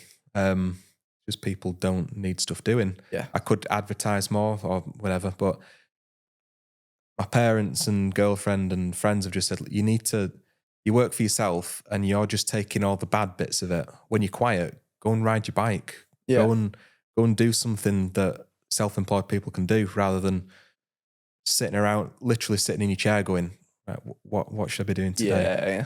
Go and do something with it. Take a bit of the good with it. Yeah. Because you do get quiet times. I think every company probably goes through a quiet time. Yeah. And the thing is, it's just that what is quiet is just a different size. Yeah. Like, it's quiet It's never been at the point where I've not had work to do. Yeah. There's always work there for me. It just might be less than I'm used to. Yeah. But then the week after, I'll massively overbook myself, and then I'll be the other end of stressed where I'm like, I'm here at 6 a.m. and I think I got home at 9 o'clock last night because I'm just busy. I've just got to get on with it. Yeah. So that kind of balances out that side of it, and it's never a nice. I wish it was just a nice, smooth. Yeah. I know knowing exactly what's coming in when it's coming in, but it's not. It's that. I imagine that anybody who's got their own business can probably relate to this conversation 100%. No matter what field you're in, I imagine it's the same. Yeah, definitely. Yeah. I think it's just the ebbs and flows of business. And I think it's the pros and the cons with it, isn't it? Because I think the pros of having your own business is that if you need extra money for something, doing a house or whatever it is, you're in control of that. So if you put the graft in to get more customers, you can all of a sudden earn way more than you were. Exactly, yeah. That's the positive. On the flip side of it is that you're responsible for that. You can earn less. Exactly, yeah. But, there's some people say, if you're in a stable job, you've got that paycheck, but then it's also, other than you getting another job, it can be impossible for you to earn more. So it's pros and cons, isn't it? Yeah, definitely. Do you like being self-employed? Do you like what you do now? Yeah, I really do. I've not got anything to compare it with, though. I've never had a proper job. Yeah, I've worked at a pub after college when I was doing uni. I was doing Steve's and I was working at a pub and a bit of part time somewhere else to fund that trip. But anyway, I've never been actually employed, so I've got nothing to compare it to. Yeah, but I don't think I'd change it. There is some days where obviously I'm like, I wish someone else would just do the emails, speak to people, do the social media, tidy up, things like that. But then, like you say, you're getting paid that much, and without a raise, it's always going to be that. Yeah. You're not in control of it. Do you kind of have a vision of where you want it to go? You said before you want to earn enough for you, which obviously not. I don't mean to go into numbers, but do you want to kind of like expand and get somewhere twice as big and take on staff, or where's your head at with that? I was saying this before. If I got a bigger space, I'd just fill it with more stuff that I don't need. That's not bikes. Yeah, so I would like a bigger unit because it is a bit cramped over there at the moment. Yeah. But I just want to be comfortable. I want me and my girlfriend just to have a nice life. I don't want to be earning hundreds of thousands and employing however many people. I just want it to be, I don't even think I want to employ anybody. I just want to be me and be in control of, sounds a bit control freak, but I just want everything to be on me. And I want to know what's going on. I want to earn enough to have a nice bike, drive my van, have a holiday, pay for my house, treat my girlfriend whenever I can. I don't want anything special. I don't think. It'd be nice too, but whether it can go to that, I don't know. I think it's fantastic you know what you want. I think, like you say about it being that, there's a cost to everything, isn't there? So I'm the same as you in that there's definitely similarities in that whenever I don't want to employ anybody either. So I don't have visions of employing. Like I love working with like Zach and whatever, but anybody I work with is always self-employed. So Zach's self-employed. So he's got his own business and his own stuff going on. And he also works with me. You've got an accountant and a bookkeeper and various people to help you, but I like it being me. I've always built kind of MTB Fitness with the aim of it taking as minimal time as possible. Okay. So I want to earn as much as I can whilst also having the freedom. So in a couple of weeks, me and Sophie are going away to Florida for a couple of weeks. Okay. I'll have to do an hour of work in the morning, max, but then that's it every day. So I can get up 8 a.m. in bed while Sophie's getting ready. I can do 45 minutes of work on that day. And then I can go and enjoy it. Are you free to do what you want then? Yeah, exactly. And I always want it to be like that. And if you're employing people and taking more people on, or, trying to go really big, or getting an investor, or let's say if I was to get an investor and build my own app from scratch with 4 developers and whatnot, that's a totally different, and that just doesn't, it's not that it scares me. Like, it is scary, but it's like, I just don't want that in the same way that you don't. Like, I look at that and think, that's not what I want. Like, through PT, I trained a lot of different kind of business owners. Some people who had huge businesses, 200 employees, that they've grown from nothing up to 200. And I was massively inspired by that, but I've also never wanted to do that. No, I mean, it's a lot you're looking after a lot of people there. 200 mortgages on your head. Yeah. Like on you. Whereas for me, it's just, as long as I look after myself, I'm fine. Yeah. I don't have to worry about, if I employed somebody and had a quiet week, I'm having to pay them still. Yeah. I've got a lot of respect for people who can do that. Yeah. Like, because I don't, whether I will be in that position at some point, I don't know, but I definitely don't foresee me hiring full-time employees. No. I'm a bit like you personality-wise as well, in that I like being on my own. Yeah. So Sophie is like on the leadership team at school. She manages a lot of staff. Right. And she's in her element doing that. She can listen to someone every day for 20 minutes at the end of the day talking about the problems, and she thrives on it. She loves it. Yeah. She loves them, and then she loves helping them. Whereas I do to a certain point, but I'll go in ebbs and flows. So some days I really enjoy helping people, but then there'll be other days as well where I just want to be on my own and cracking on my own stuff. And if you're a manager, you can't be like that. So in that case, I don't think I'd enjoy working with somebody all day, every day. No, not at all. Whereas Sophie loves that. She needs working with people. I think it's important to know yourself, isn't it? Yeah. I mean, it's nice when I have people come in because it breaks the day up a bit, but quite happy if people don't come in. Yeah. I put my music on, normally as loud as it'll go without annoying anybody, and I just get on with it. Yeah. I think it's wicked. So we've not talked about the wraps as of yet. Yeah. So why you obviously, well, first of all, you can describe exactly what it is. So for people who don't know what a bike wrap, what is it? And then why should people have one on the bike? So if people do not know what it is, why they should have it. Right, Explain okay. it as if I'm an Okay. idiot. So paint protection film, it's a clear film that goes over the much of the paintwork as possible. One, you can't see it. Two, preventing any scratches, chips. I say any. Sometimes it still happens. It's not bulletproof. Yeah. Does a good job. But yeah, just protects your investment. You can take it off whenever you need to. If you want to sell it, you want your bike brand new, take the wrap off, looks mint, send it on. It just does a good job of, keeping all scratches, chips, any wear marks. I mean, people spend a lot of money on bikes. Yeah. Even at trade, I dread to think what I've put into that bike. And just for an extra couple £100 to fully protect your paintwork to ensure it's going to look. I mean, how old are yours now? Don't even know. Good few years. It's probably got a few marks here and there, but Yeah. we take all that wrap off, it'll be brand new. Other than the big chips, The bits that have gone through, scratches, yeah. and like, I found the only bits that go through it are if I like fully ride into like a rock or something. There's You know, obviously something where you've got like a ton of weight and then it's there's not a right lot going to stop that happening. yeah, exactly. A stone's flicking up. Just don't. But I find the main wear is like especially around here where it's sloppy and gritty all year round.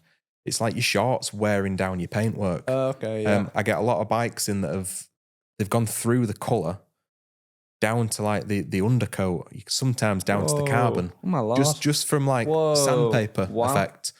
So why would you want to do that to you? And does a wrap stop that? Yeah, completely. Right. I mean, you can see how scuffed my top tube's looking. Yeah. Take that off and I know it'll be mint underneath. Yeah. Just why wouldn't you want to do that to your new bike? Yeah. Do most people get it wrapped? Do you have, if you were to guess, what percentage of people, I know it'll be a guess, but what percentage of people do you think do wrap the new bikes and what don't? You must be able to go to a trail centre and just tell instantly whether a bike's wrapped or not. Yeah, there's normally a sticker, and if there isn't a sticker, I can normally tell which wrap it is. Okay. Because we've all got our own design characteristics. Majority of bikes are. If I'm going off everybody who rides around here, obviously there's a lot wrapped because I know them all. Yeah. It's probably only 3 or 4 that I can think off the top of my head out of the 30 riders that I know. Yeah. Haven't had it done. Right. And that's probably because they don't care that much. They can afford to lose that. Yeah, I know what you mean. That money. So that's going to hold a bit of value because it's going to be mint when I unwrap it. Yeah. But there's some people, obviously, they just get a new bike every year. Yeah, just don't matter care to them. It's a tool to them. Yeah. But I want mine to look nice at the same time. And when I'm riding, I've got a lot of bike preservation. I don't want to damage stuff. I don't really have to worry now. Yeah. Still, obviously, I'm not going to lean it up against a wall or whatever. Yeah. But I just don't know why I wouldn't want to do it. Yeah. I agree with you. I've always had mine wrapped by you, as you know. And are you meant to redo it, or is it just a matter of do it and then have it for the life of the bike? It depends. I mean, mine's looking a little. I mean, it's not clean to start with. There's quite a few scratches and scuffs, and I know mine should be in the best condition because it's like I take that to shows. Yeah. But I just replace pieces when I need to. I'm not too fussed with it looking absolutely mint. Where there's a few customers where they'll get a tiny little mark on it. Or did they bring it back? And they go, "Oh, can I have a new piece on?" Right. I did a common sal a few months ago, and he's had 3 top tubes done in 3 weeks. Not because the product's failed, just because he's scuffed it a little bit. I couldn't tell what he wanted replacing, but he was like, "Oh, there's a tiny mark there," and people just want it doing. Want it mint. Yeah, but I normally say a year to 2. Okay. Depends how often you ride. If you're riding 3-4 days a week, then obviously stuff's going to wear out. Yeah. Beyond looks with mine and the bits where it's very obviously chipped, is there any reason that I should get a new wrap? Like, is it not working as well now, or is it just purely from a aesthetic point of view where... Just aesthetics, really. Okay. And any damaged areas, can't really see much. There are a few. They're mainly on the like the chainstay. It's normally the rear end I find that I'm replacing. Yeah, it is for me. So we've had a little bit of a break. Back with a coffee now, caffeinated. I've had a nice sausage, bacon and cheese butty. Definitely not the most healthy fitness related lunch, but it was good. If you're listening to this, it's going to feel a little bit broken up, but hey ho. We were talking about the wraps before, and there's a few more benefits that you've not mentioned. So one of them is that it's hydrophobic. Yeah, so it's super easy to clean. The mud literally just slips off it. No need to jet wash. Obviously, stuff does wear out. Like say, if you're riding 3 times a week, it's going to become less hydrophobic over time. But those first year of it being wrapped, it's just so easy to clean. I rarely use any cleaners on my bike. I know it's not the cleanest it's ever been, but gets the worst of it off. It stains every now and again, but super easy to clean. Self-healing up to a certain extent. What does that mean? I was going to ask you about that. From my understanding, it's if the heat gets on it, it like puts it back together. Yeah, so I probably should know exactly how it works, and it still amazes me sometimes. Any small scuffs, scratches, anywhere that slightly rubs it down to a matte finish, a bit of heat on there, whether it's heat gun, let's be honest, we're not going to get any sun around here. Bit of heat, hot water, anything like that, and it normally repairs itself. It's really strange. I wish I could explain it any better.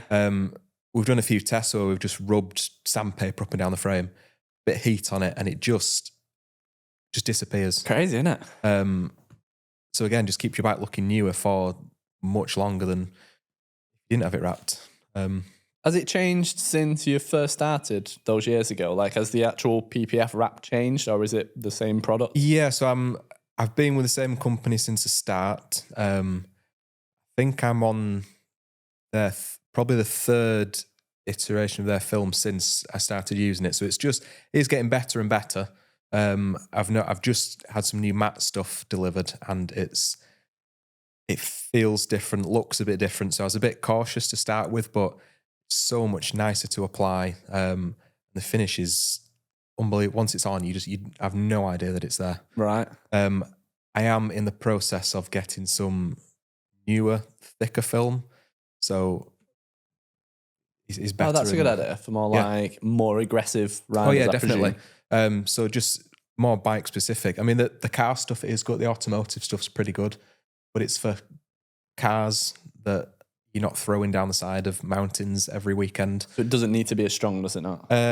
Not really. It does a good job on cars. Yeah. Whereas there's not rocks. I mean, you get little stone chips on your cars. There's not rocks and tree stumps and literally hitting your bike. Yeah. So the bike specific stuff is quite a lot thicker. Right.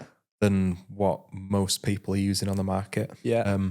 So what's not good about that stuff? So yeah, I'll be testing that out over the next few weeks. It'll be going on some lucky customers' bikes without them knowing. I don't know. And I know it works. Yeah.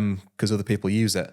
It's just for my benefit. Just get it tested on a few different bikes. Yeah. If I like it, then we'll go ahead with it. Yeah. And are there any other benefits that you've forgot to mention that you haven't mentioned so far? The actual look of it, I get a few people that aren't too bothered about protecting. That's kind of an add-on.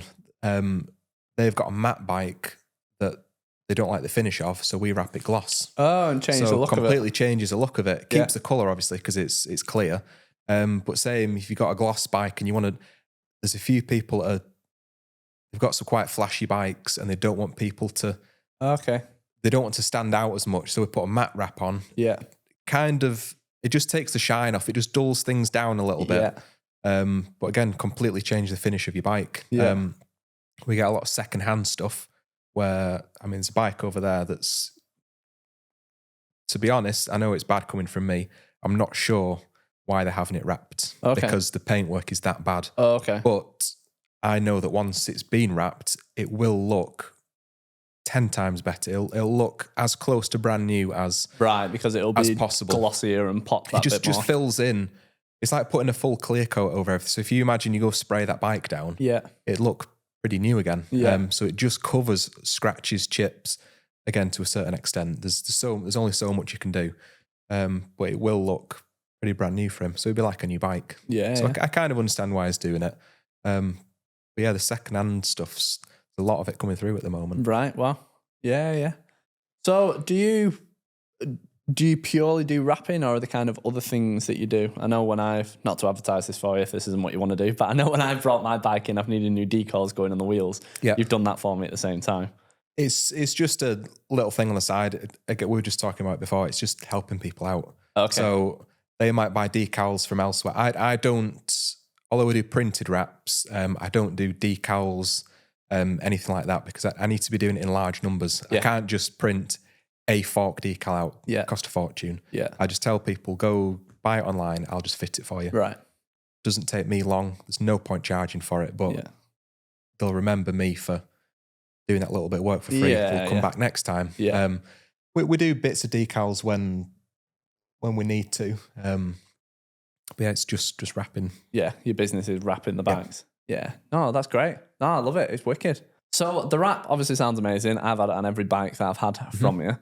Tell us a little bit about your process of how you actually do it. So you were showing us before we started this incredibly fancy cutting machine, which I thought was a printer at first, but it's not. It doesn't print, it cuts. Yeah. So tell us a little bit about how you do it and how, So we do have, I mean, I know you're asking before, I don't know how many kits I've got designed up. I've got quite a large catalogue of kits designed up, ready to go. Say somebody comes in and I've not got the kit designed. I will scan the bike in onto my computer. It'll then get drawn up in our drawing software. That then gets sent over to the plotter, which I was giving you a demonstration before. Yeah. That then cuts it out, all hand-free, machine done, literally millimetre perfect, all nice rounded little corners. I then weed it out, which is basically take the excess material out. Right. So I'm left with just pieces. Yeah. And then it's just jigsaw puzzle to put it on the bike. Yeah. I think if you buy kits online, you get a map of where the pieces are and where they need to go. You know, if you were to do it yourself. Yeah. As I've designed it, I know that piece goes there, that goes there. Yeah. And I think I said before as well, with each company's got like their own design characteristics. So I can look at a bike and go, oh, they did that, or that's that company's.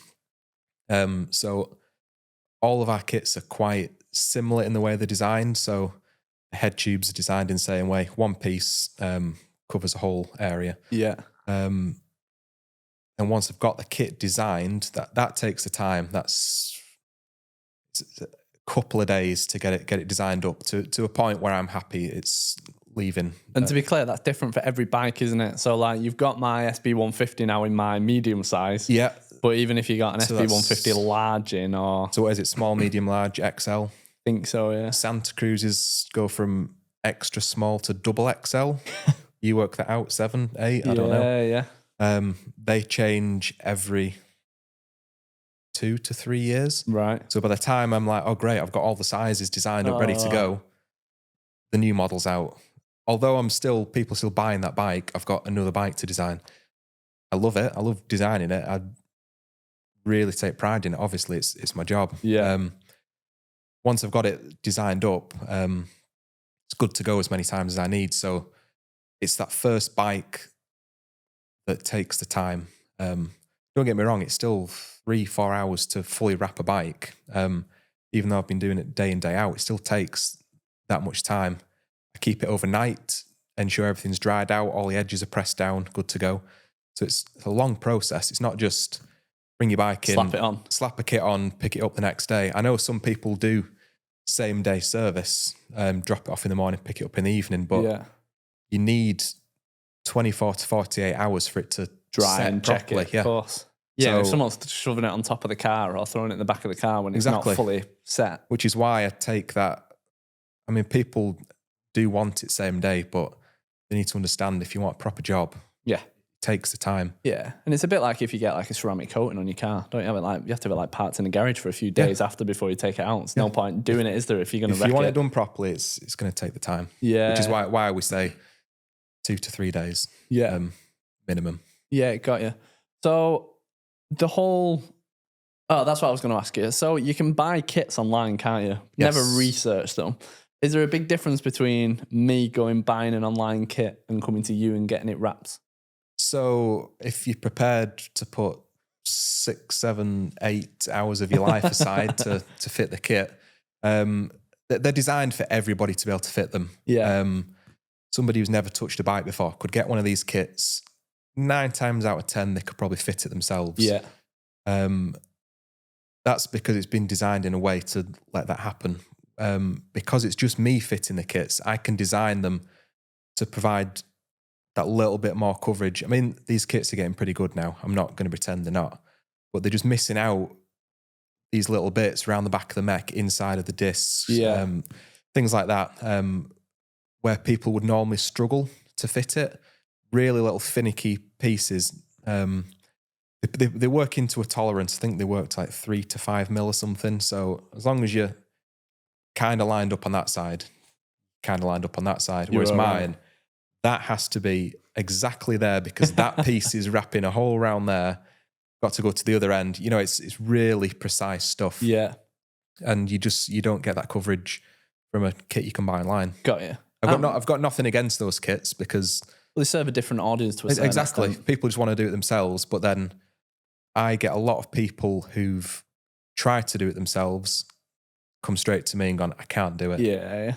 Because I think people think it's probably marketed to be quite easy for people. That makes sense because they want to sell the product, of course, yeah. But then people get it and realise, actually, I get a lot of people that don't even try to do it. They bought the kit, they open it and go, there's no chance. There's absolutely no chance.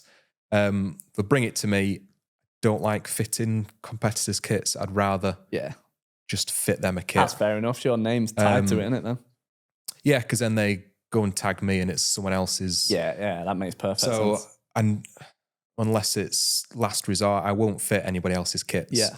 I know they've paid the money for that kit. I will just do them a discounted rate on a new one.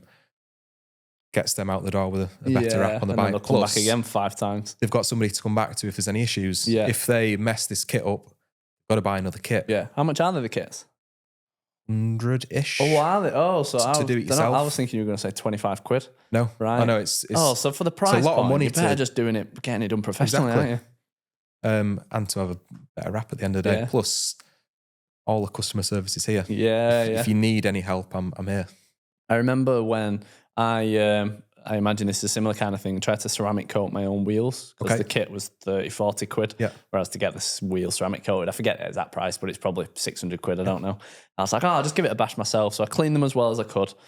To me, I decontaminated them as best I could, but there's still like bits of brake dust on there and I couldn't be bothered absolutely scrubbing it. So it'd be fine. Yeah, so I just ceramic coated over it and it was better than doing nothing, but I can tell it's nowhere near like a professional job. That's the difference, isn't it? Yeah, You'd probably fit your own kit and then find that it starts peeling off and whatnot if you don't really prep it. Just paying that bit more to have a professional do it. Not that I'm forcing my services upon people. It doesn't feel I would rather pay that little bit more to know the job's done properly. Yeah, I agree totally. So how much does it cost roughly for somebody to get the bike wrapped? And do they have to be able to, 2 questions in one because I forget to ask it, do they have to be able to actually drop the bike off with you in person? So price first. So it differs whether you're having a BMX done, whether you're having a road bike, downhill bike, e-bike. Average for frame and forks is around 200. Okay.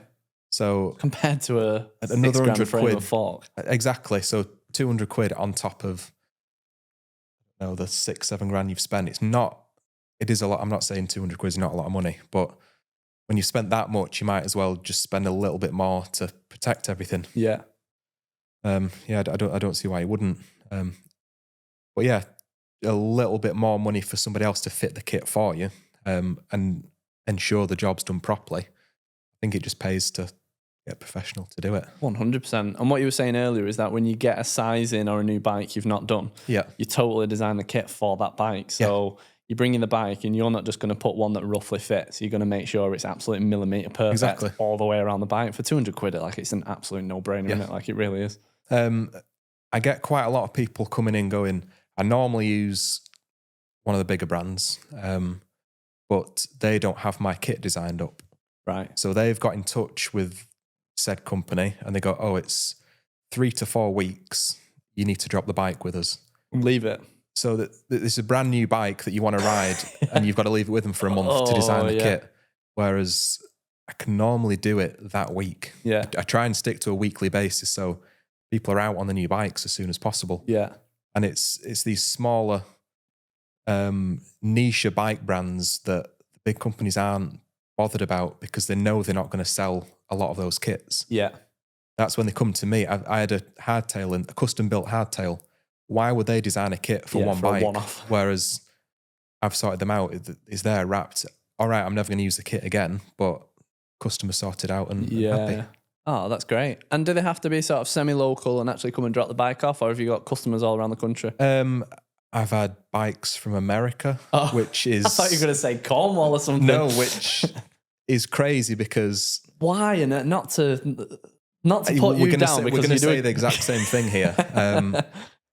I say to these people, look, go and use this kit. Yeah, I know they supply your local area. Just use that. All right, it's not one of our apps, but like, no, we've seen videos on YouTube, we've seen your Instagram, whatever, want you to do it. But you're spending a few £100 on shipping it here. Yeah. I need to ship it back all the time. And the risk of it getting damaged in transit. A lot of it is local. People just come and drop it with me. I say it's a 1 to 2 day turnaround, but people normally drop it Monday, pick it up Friday. Oh, wow. Or drop it Friday afternoon, pick it up the following Friday. So you don't even have to miss a weekend of riding, do you? If you drop it in midweek, then wow. No. And I'm normally around over the weekend for people. So Saturday morning's busy for me because people work during the week, can't meet me until Saturday. Yeah. I do a lot of collections, dropping offs, only if it's local. Obviously, I've got to make it worth my while. Yeah. The lot shops that I work with locally, so there's a nice steady income from those. Have had, I think the furthest anybody's ever driven, they drove down from Oban. Where's that? About as North Scotland as you can get. What is it? Wow, flipping out. So, I don't know. Oh my God, that 7 hours, drove down. Oh, wow. Dropped the bike with me, stayed in a travel lodge in Manchester, picked up the next day, drove home. Joking, wow. And he's like, I know I could get it done cheaper, but I've seen you work and I want you to do it. Yeah, yeah. That speaks volumes, doesn't it? Yeah, definitely. Do you have a rough idea on how many bikes you've done total? I don't know, enough to help me survive the past 6, 7 years. Okay. I can't put a number on it. Hundreds, it's got I can obviously count the number of kits I've got designed up, but then I've not tallied up how many times I've used those kits. Yeah, yeah. There was a time where I didn't have my cutter and it was all done by hand, so I've no idea then. I can't really put a number on it, to be honest. The thing is, going back to the whole doing it yourself as well, is that someone like yourself does it day in, day out for years, and you're trying it yourself for a one-off. Even if you both use the same kit, the finish is going to be nowhere near the same because you do it all day, every day, don't you? And I sometimes get it wrong. Yeah. But then you can whip it off and put it back on. There's a kit gone in the bin. Yeah. Start again. I'd rather do that than, kind of half bodge your kit up. Yeah. Rather just start again, throw the kit in the bin. Yeah. Do it properly. Yeah, of course. No, I love it. I think everybody should come to you and get it done.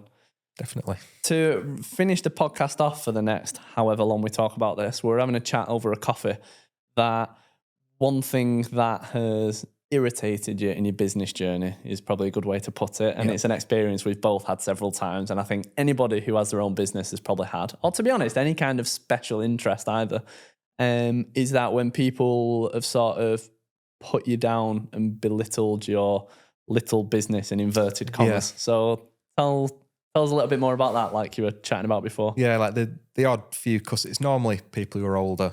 They go, I wish I had a little job like this. Like, right, it's not a little job. It might be to you, but to me, it's my job. I've worked very hard to get to where I am now. So don't call it a little job because it's really. If it's a little job, why don't you go and do it? Yeah, why have you brought your bike to me? Yeah, that's a great point. And there's a lot of people that just think it's happened. Like they just come in and assume that all this was here when I moved in. Yeah. Customer base was there. The shops that I work with were just waiting for me to open. It's not. It takes a lot of hard work to get it to where it is now, and a hell of a lot to get it any further. People just assuming that it just happens. It's a bit annoying. Yeah. You were talking about at one point you had to count pennies in a bag to take to the bank. Yeah, so probably for the first 2 or 3 years, I was literally going to the bank with a bag of change, putting that in the coin counting machine just to order a meter of material to do a bike for somebody, getting people to pay me in advance just so I could then go to order the material to do their bikes. It was, honestly, like 1s and 2p's going in the bank just to scrape through. Yeah. So it's nice to see where I am now coming from that, because it wasn't easy at all. Yeah. And I knew it wasn't going to be easy. It's probably harder than I actually thought it was ever going to be. Oh, really? To be honest, yeah. Because I'm just working 24/7. As you know, I'm always on my phone replying to emails. I wake up, first thing I do is text people back, check my emails, blah blah blah. Yeah. I think having your own business in general is a full-time thing, isn't it? And by full-time, it's like all-encompassing all the time. Yeah. Like, I was having this chat with a couple of PT personal trainer friends, and they were asking me if I ever like switch off totally. And like I was saying before, like I'll do an hour of work when I'm on holiday, and then I'll be off for the day. You're always thinking about. I don't think an hour ever passes. I don't think half an hour ever passes. Maybe even less, where I don't think about my business. Or you just check your email, maybe. Or yeah, it's probably even 5 minutes. Like, I'd say the time when I probably don't think about it most is if I'm watching a really good film that I'm into. Yeah, and then I might get 20 or 30 minutes where I've not thought about it. Yeah. And then something will trigger me and I'll think about it again. Yeah. Not in a negative way, though. It's not like No, it's good to always have it there, because at the end of the day, if this wasn't here, then I wouldn't be here. I need to be checking up on it all the time, because we'll be missing out on business that is going to help me survive. Yeah. But I don't think it may be different to you. Like, I enjoy that all in. Do you? Or? Yeah. So sometimes I'm like, it's 11 o'clock. I'm in bed. I'm ready to go to sleep. But there's 6 emails that I just have to reply to. Yeah. And you just got to get it done. Most of the time, I love everything I do. Yeah. I mean, I do every single thing in here. It's just me. But the emails at night, it's probably the worst part of it, I imagine. I should probably preface this question because it's always a funny one. I think we can both say that 99.9% of our customers are great people and we get along really well with. You can probably see where this is going. Yeah. And we're incredibly grateful to have the business of. Yeah. You also get the 0.1% who can be pretty nasty and horrible. I know I get people like that. And I do really mean it when I say that the vast majority of my customers are lovely. Yeah. But I do get people who just message me a really arsey message, like for no reason, because I reply every day and look after people. And do you get many people, if any, in the whole time I've been doing it, I can probably count on one hand. That's great. Those customers, and it's always, everyone's really lovely. You get some, everyone's just nice. We're all just trying to help each other out, but then there isn't like any, what I'd say, normal, just in and out customers. They're either lovely or like the worst people. Okay.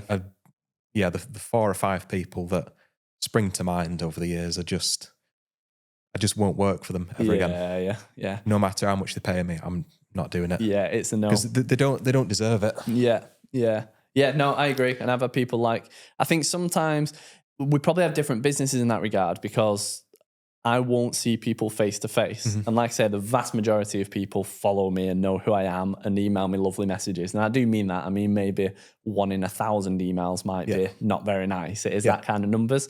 But I always find that it's really hard to not latch onto that one person who sent the really horrible definitely. email. And you have to be like, but 999 emails have been lovely and have been just nice people. It's always hard totally to not. Yeah. The thing I always get with that though is that if somebody sends me a not nice email, I do not go out of my way to help them. So like, there'll be someone who will be like, I've to pick a totally made up example, they've been on the app for 3 months. And then they've gone a week over when the last payment did, but they meant to cancel it. They forgot to cancel it. They don't have any money. Can I have a refund? Now, if I get an email from somebody who's like, I'm so sorry, I'm really struggling in the minute. I meant to cancel, but I didn't. Is there anything that we can do to sort 100% of the time? No problem at all. I'll refund you. Like, that's fine. But when I get an email from somebody who's like absolutely ranting and raving and demanding, I'll go out of my way to not help them because like, people forget that you're working with an individual. So if you're going to be horrible to me, I'm just going to stick to my terms and conditions and dig my feet in. It's the same with you, isn't it? Yeah. I'll just wait. Like I say, it's only been 4 or 5 people. But yeah, same. normally, if somebody emails or messages or phones me, I'll pick up the phone every time. If I hear the email noise, I'm there emailing you straight away. And I'd say 99% of the people are like, God, you do reply fast, don't you? Because I hear it and I'm like, drop everything I'm doing. Let's talk to this person kind of thing. Yeah. But yeah, those not very nice people. They can wait a few days. Yeah, exactly. That's it. I don't have time for. I've got time for all my other lovely customers. Yeah, totally agree. I think that's one thing I've always tried to do with MTB Fitness and with my app is that I reply to every message. So as part of the app, and there's 1,750, 1,800 people on it at the minute, is that if they ask a question, they get a response from me. Yep. So every day, the first hour to 2 hours of the day is replying to emails and replying to messages in the app. And I've had a few people message back being like, so they've replied I've replied the next day. And they've been like, is this actually you or am I talking to a bot right now? Yeah. And I'm like, no, this is actually me. And they kept, but you've got 1,800 customers. Like, how is it you replying? But I really want to keep it that way as long as I can because I think it's great for people to, even though it takes me an hour or two a day to reply, I think it's really nice for them to know that, they might only ask one question a month or something. Yeah. But I think it's nice if they message me to ask advice, knowing they get a response from me. From an actual person. Yeah, and you can sign up to I don't know, maybe there's some workouts you can do through Zwift, for example. I don't even know if there is, but like off-bike workouts that you could do through a big app. And that's cool, but you're following that on your own. Whereas if you work with me and if you work with you, you're working with an actual individual. Yeah. And if you ask a question, you get a response from the person and they'll go out of your way to help you. And it's normally there and then as well that you get the response. Yeah. Yeah, exactly. Yeah, you get a response there and then, and they actually, look after you. And I think the people as well all have learned a lot more about you and your business. When you're paying you that 200 quid, obviously you've got all your expenses that you have to cover, but that money's going to you and to provide a home for you and your girlfriend and your future. So it's going to really help an individual, isn't it? Yeah, definitely. It's paying for a roof repair that I'm in dire need of at the moment. Yeah, that's it. Yeah, well, I've really, really enjoyed this podcast. I'm not just saying it. I think it's one of the best ones that we've done. I've really first one I've ever done. Yeah, I'm sure we'll do plenty more after this. Yeah, definitely. We'll have to come down and do another one and just talk about general bike stuff again because I think anything. Yeah, I think we could have kept that first 30, 40 minutes of conversation going for 3 hours. Yeah, I know. We've probably ran over a little bit here. But. No, it's all good. It's perfect. No, I think it's been really good. So thanks so much for coming on. If people want to check you out, it's Snakeskin Wrapping, but the link will be, if you're listening to this podcast, it'll be somewhere in the description. If it's on YouTube, it's there. And what's your website, if not? Snakeskinwrapping.com. I've just realised that's the wrong one. My old website. Cover that up. Maybe blur that out. You can blur it. Instagram's easiest way to get hold of me. But yeah, website, there's email form to fill. I've got my phone in my pocket all the time. If you ever want to chat, it's there. Probably got missed calls now. But yeah, I'm always available to chat, whether it's 11 o'clock when you're just about to go to bed or... Yeah, I'll pick the phone up. Yeah. No, I love it. Thank you so much for taking the time. Cheers for the chat. Thanks for having me. And yeah, we'll definitely be back in a few months and do another one. Lovely.